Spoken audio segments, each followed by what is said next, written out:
parallelepiped area is piercing through the sheet and emerging on the other side of the paper like this. So this is the sheet. This is the parallelepiped area. Hello, welcome to Guidance Education channel. We are continuing class 12 physics, chapter 1 charges and fields. In that chapter, we are continuing Gauss law, its applications. Let us see the topic that is discussed here. We will discuss application of Gauss law part 2, that is electric field due to infinitely large uniformly charged plane sheet. Derive an equation to calculate this from Gauss law. Okay, let us see. This video will be of great use to you, so watch the video completely without skipping, and if you think the video is useful, like the video, share the video, and also leave your comments in the comment box below. If you have not subscribed my channel, do subscribe it now, and also press the bell button so that you get intimated as soon as new videos are posted. Thank you very much for your support.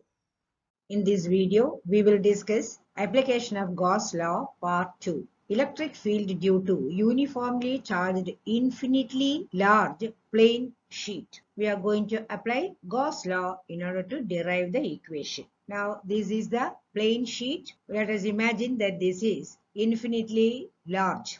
This is uniformly charged. It is charged positive, so its electric field will be outward the plane. We want to find out the electric field due to this plane sheet at a distance, say, for example, somewhere at this point. When compared with the size of the sheet, we can imagine that this point that we are considering here is very close or very near. In order to apply Gauss law, we have to consider a Gaussian surface. Gaussian surface is a surface which encloses charge. It can be of any shape. Here, we are going to use a parallelepiped cross-sectional area. I will demonstrate how this parallelepiped area is chosen. In this video, I will just show how a parallelepiped cross-sectional area is chosen as a Gaussian surface in the case of a uniformly charged plane infinitely large sheet. I shall demonstrate this using a small piece of paper and a rectangular, slightly long cover of a pen. We can consider this paper as an infinitely large uniformly charged sheet. The paper has two surfaces and it can be considered as the two surfaces of the large sheet. Let us suppose this is oriented like this. All around the sheet, in the environment, there will be the influence of the charged sheet, that is, Electric field due to that sheet. This is charged positively, so the electric field along this surface will be in this direction, and due to the other surface it will be along this direction. Let us see how the parallelepiped area is selected. it is considered that the parallelepiped area is piercing through the sheet and emerging on the other side of the paper like this. Let us see that. It will be more or less like this. So this is the sheet. This is the parallelepiped area. Which is passing through the sheet. The charge in the area of the sheet through which it is cutting will be enclosed inside the parallelepiped area. So that is a Gaussian surface. Parallelepiped area has 6 sides. 1, 2, 3, 4, 5 and then 6. What I am showing on this side is applicable on this side also. I hope it is clear. Now, the electric field direction for this side of the sheet is along this direction, and for this side of the sheet it is along this direction. What about area vector for the 6 sides? For this upper surface, it is in the upward direction, and for the lower surface, it is in the downward direction. For these two sides, this side and this side. For this side it is away from us, and for this surface, it is towards us. For this end surface, it is along this direction, and for the other end surface, it is in the opposite direction. We are going to calculate electric field using electric flux formula. So the direction of the area vector and the direction of the electric field is very important. The area vector for the different surfaces and orientation of the electric field. We find that for these four surfaces, the orientation of the electric field and area vector is at 90 degrees. That is, they are perpendicular. But for this surface and this surface, it is oriented at 0 degrees. That is same direction. We need to consider the flux due to these two ends only. That is what I have explained in my video. I have added this small video only to make you understand the concept of this parallelepiped area. I hope it is clear. Now we will continue with the derivation. Parallelepiped area is a solid where each face is a parallelogram. This is the parallelepiped cross-sectional area. A cylindrical cross-sectional area also may be considered. Whichever may be the shape, it should be selected in such a manner that the point where we want to find the electric field is on its surface. It passes through the sheet. That is, it cuts through a certain area of the sheet. The charge in that area is now enclosed inside the Gaussian surface. This Gaussian surface has 6 sides, one each along the negative and positive z-axis, one each along the positive and negative y-axis, and one each along the negative and positive x-axis. Altogether, 6 faces. We are going to derive expression for electric field using Gauss law. Gauss law, you know, is for electric flux. So, we will first find out the electric flux due to the charge enclosed and then proceed to find out the electric field at a point. We have to consider flux through all the 6 sides and then integrate.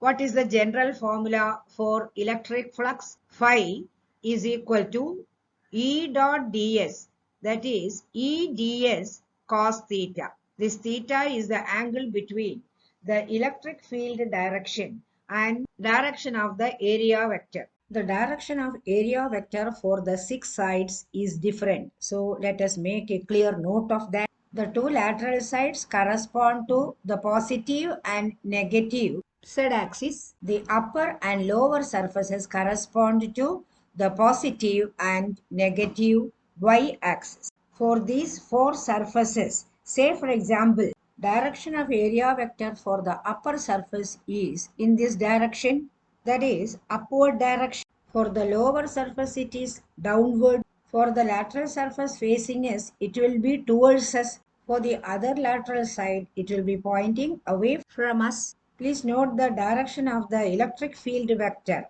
For the two sides of the plane sheet, it is away from the sheet and on either side. So, for these four surfaces, the area vector is perpendicular to electric field direction.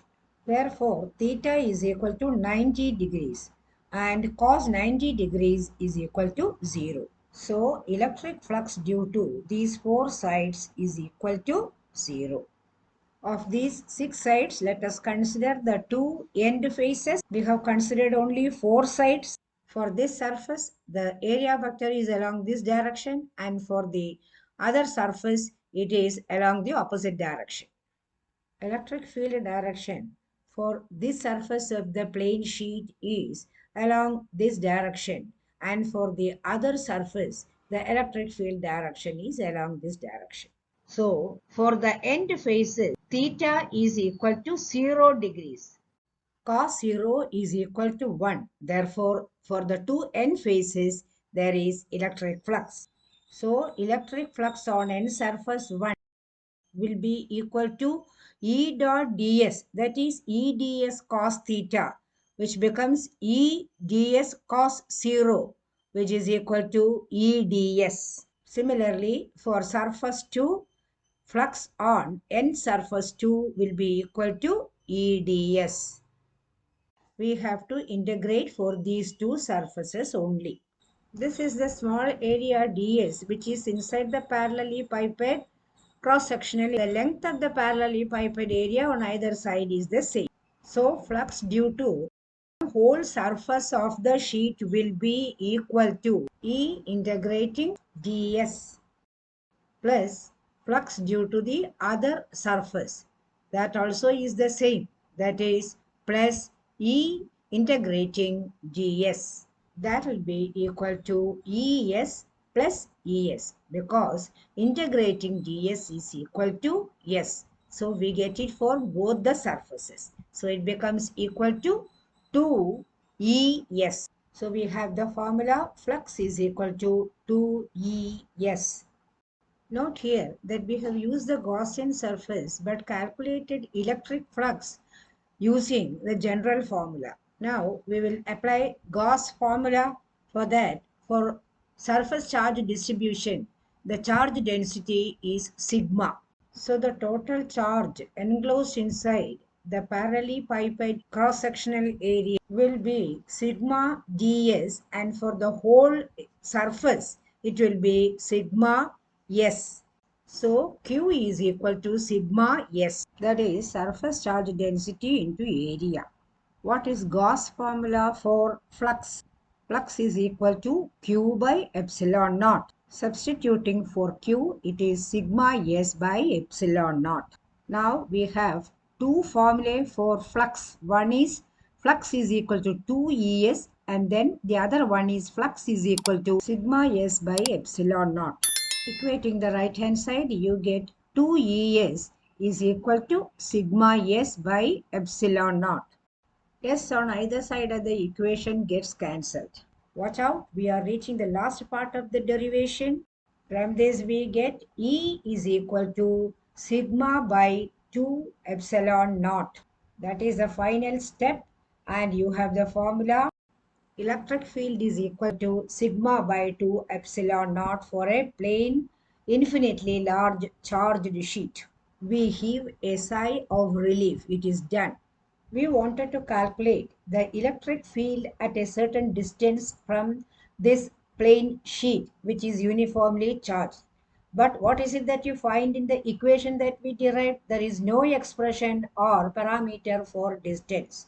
It means that electric field is independent of distance for this plane uniformly charged sheet.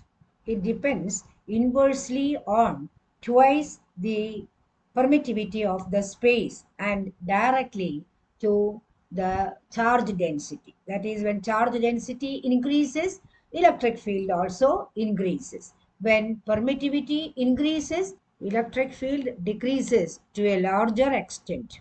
So the most important point that you have to notice here is that it is independent of distance. I hope it is quite clear. If you were benefited by this video, do like the video, share the video, and also leave your comments in the comment box below.